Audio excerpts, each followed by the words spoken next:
68 million years ago in the Arctic, a Nanuqsaurus was poised to strike, its eyes locked on a Troodon. Without warning, it launched a surprise attack, but the Troodon reacted swiftly, turning and sprinting away. The chase led them to a vast open plain where the terrain was barren and offered no hiding spots. Perfect conditions for the Nanuqsaurus to fully utilize its strengths. As the predator closed in, the Troodon realized it needed a new strategy. Suddenly, it changed course, darting toward a frozen lake. Thanks to its lightweight build, it crossed the ice safely. But the heavier Nanuqsaurus wasn't so lucky. Its massive frame caused the ice to crack, trapping it in the freezing water.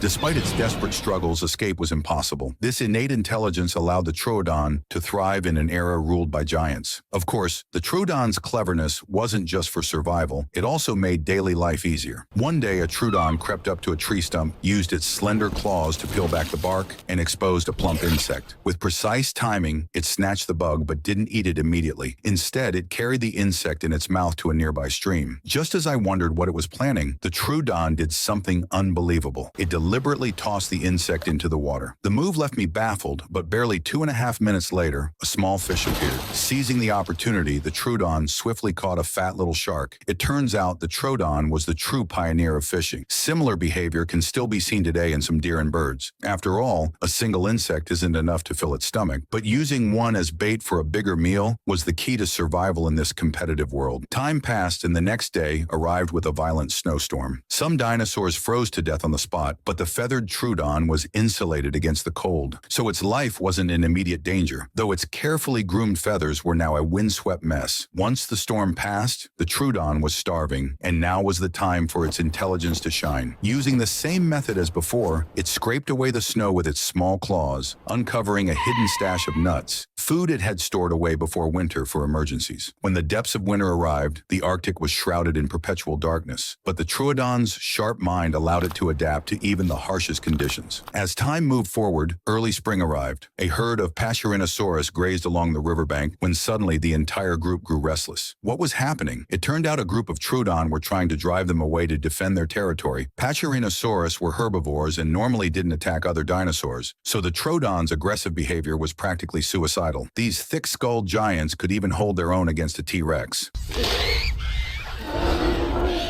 Fortunately, the Pachyrhinosaurus merely issued a warning before leaving. With the threat gone, the Troodon returned to its nest. In this species, females were nothing more than egg layers. They left after laying their eggs, leaving the males to handle incubation and childcare. When our protagonist returned to its nest, it found the eggs shattered. Had they been eaten by another dinosaur while it was away? Just as confusion set in, a group of fuzzy little creatures appeared nearby. The father instantly recognized them as his own offspring, and his heart swelled with joy. Eager to begin their training, he led the hatchlings into the forest. From that moment on, he would teach them the skills they needed to survive. While the young ones were still puzzled, the father stopped at a familiar tree stump, pried off the bark, and swiftly caught an insect. The hatchlings assumed he would feed them, but instead he carried the bug to a stream and, right before their eyes, tossed it into the water. Just as they were baffled by this strange act, a plump little fish surfaced, and their father snatched it up. Witnessing this clever trick, the hatchlings finally understood their father's wisdom. After tasting fish for the first time, they were hooked. The next day, one bold youngster tried to mimic the fishing technique, but lost its balance and fell into the river. Luckily, the father was quick to rescue it. This insect fishing method was a crucial survival lesson, and in the days to come, the father would pass down all his knowledge to the next generation. If these little ones could master these skills, they might one day leave their mark on this ancient land. If these little ones could master these skills, they might one day leave their mark on this ancient land.